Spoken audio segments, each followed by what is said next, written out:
So we're talking about the dropping of the ballast. So we built these yokes on the sides to keep it in an oriented position so we could drop it straight down. We used a couple house jacks. We cranked them all the way up once we got all the bolts out so that it wouldn't fall very far. And we put blocking underneath for secondary safety factor. And once we got all the nuts off, I was hoping that the whole thing would just drop down very nicely and just fall out of there very gently. But it didn't, and it never does. So we had to use little wedges. I got a couple old axes and put them up between the ballast and the keel and pounded those in to give us a little bit of space. And as it dropped down slightly, we put more wedges in and we just kept wedging it and wedging it. So these are the parts that we've taken out so far. The keelson was up against these floor timbers, which are here. And the floor timbers connect the planking to the ribs, to the keel, to the ballast. They're really one of the most important parts of the structure. So the keelson was a continuation of this piece of wood right here. Now this piece is actually a solid piece that goes from here all the way down to the bottom, and the ballast sets up against the bottom of this. There's a notch in it so that the two pieces, the keel underneath here, which went forward, and the keelson that we had the rotten part in was on top of that.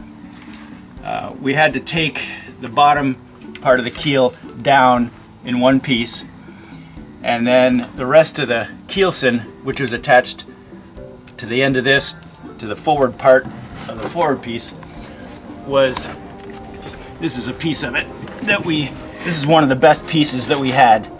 And you can see where the keel bolts went through here. That went up onto the floors. So this was attached here, and then the larger piece went underneath to hold this all the way up. The other pieces that we took out, we had to saw them in chunks along the floors, each one of the floors. We had to cut this piece so that we had sections in here. They were held together by these marine spikes, galvanized spikes. They pounded them down through the floor into the keelson, so they were down about like that. We couldn't drop the keelson out because you can't take them out once they're in there. They were pounded all the way down to the top of the floor. So what we had to do is cut them into small chunks, and then we took chisels and we knocked the pieces of wood out so that we left the exposed spike sticking down enough that we could get a pneumatic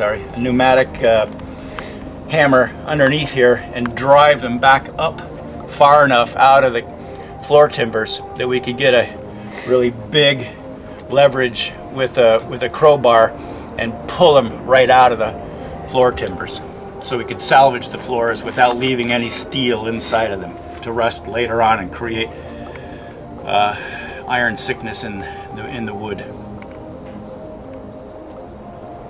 So one of the difficulties that we had removing the ballast was the bolts that came up through had been replaced, but they put galvanized nuts on top of the stainless steel keel bolts, which was fine when they put them on. They're pretty good sized nuts, and they were able to tighten these things down, and most of the cases worked well.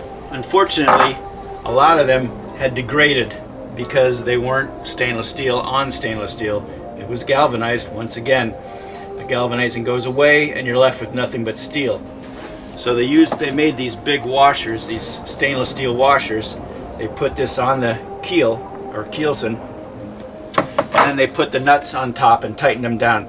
Access to some of these was, well, especially with this one, was almost impossible. When they installed it, they put a socket down through here and they tightened it up. When the socket went all the way down, they just tightened the nut and it was perfect. Unfortunately, this one and several of the other ones had degraded so bad that they were no longer nuts.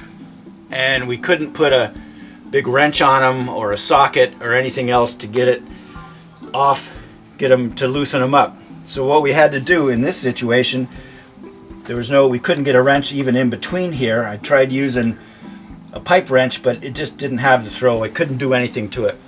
So what we did was we got an air chisel, and as this sat in here, we had enough room in here to put the air chisel. This is a .401, and we put the air chisel on the edge of the nut and just started pounding it, and the nut eventually let go, and then we go to the next one and we pound that one and it would eventually go, and then we got to the next one and pounded that and just kept on going until the thing came right up off. Fortunately, they were new stainless steel keel bolts, so the bolt was in good shape and the nut came off the bolt without much problem at all. If they had been galvanized or had been steel, the two of them would have welded each other on, and we would have probably had to cut them off and install new keel bolts in the whole thing. So